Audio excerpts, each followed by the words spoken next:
Another day, syempre another unboxing videos. Natambak na sila guys, kung alam nyo lang, dito lang nakakalat sa sala.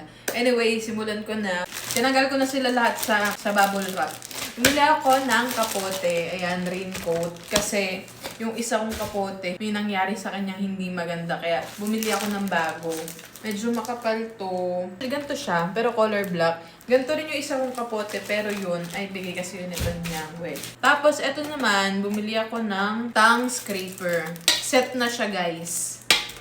Kasi nga, alam niyo yung nababother ako pag nakikita kong yung dila ko ay maputi. Ko alam ko ano ibig sabihin nun, pero ayoko nang ganun siya. Kaya bumili ako ng set ng tongue scraper. Meron na akong tongue scraper before. Silicone ata yun. Ang problem ko sa kanya, nagkakaroon siya ng mga black na something na hindi ko alam kung lumot ba yun or what. So, sabi ko, ay, hindi siya okay for me. Siyempre, nababasa yun. Nagkukos ng molds na ata yun. But anyway, ito yung binili kong tongue scraper. Sobrang importante kasi talaga guys na nalilinis nyo din yung dila nyo. Ayan, nakakakos kasi ng bad breath pag hindi mo nalilinis yung dila. Hindi lang basta ngipin ang nililinis guys. Pati dila, no? Tapos eto, actually ako pa ito isama sa totoo lang kasi hindi dito naka-address yung mga parcel ko, naka-address yung lahat sa bahay ni ate kasi nga, madalas wala ako dito sa bahay. So, pag kami dumating na parcel, dito ko in-address, walang magre-receive. Kaya doon ko dinadala kasi doon lagi may tao. Andun yung shower head nito, hindi ko pa nakukuha. Kalimutan ko, kahit kakagaling ko lang doon. But anyway, eto, nakita ko lang to kay Tunyang. Yung sa filter to ng shower, nag-trending kasi to, kaya bumili din kaming lahat. Actually, lahat kami meron nito. Filter yung nandito sa akin kasi nga, nandun pa nga yung shower head. Sobrang bango kasi nito. At sabi kasi nila na walang sense ang skincare mo kung ang tubig mo ay marumi. So, bumili ako ng filter at ng shower head. Tapos, eto naman, bumili ako ng, tada! Speaker. Kasi guys, lalo ngayon na mag-isa na lang ako sa bahay, lagi ako nag-music. Wari, naglilinis ako, talagang nag-music ako. So, laging phone lang. Gusto ko medyo malakas. Kaya ito, bumili ako ng speaker. At ang maganda dito ay waterproof siya. Yes, waterproof talaga. Yan o, ganda.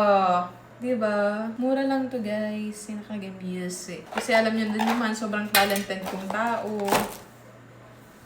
Tapos, eto naman ay, ngayon lang dumating. Tagal ko na itong inantay. Yung heart, pang design to.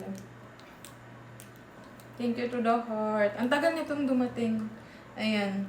Tapos, eto naman, ay, asan yung gunting ko?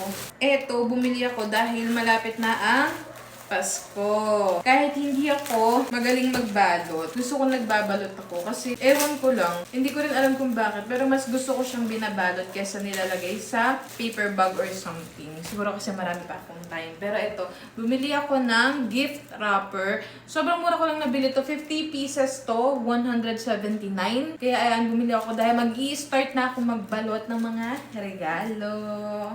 At ito naman, ito hindi ko pa binubuksan talaga.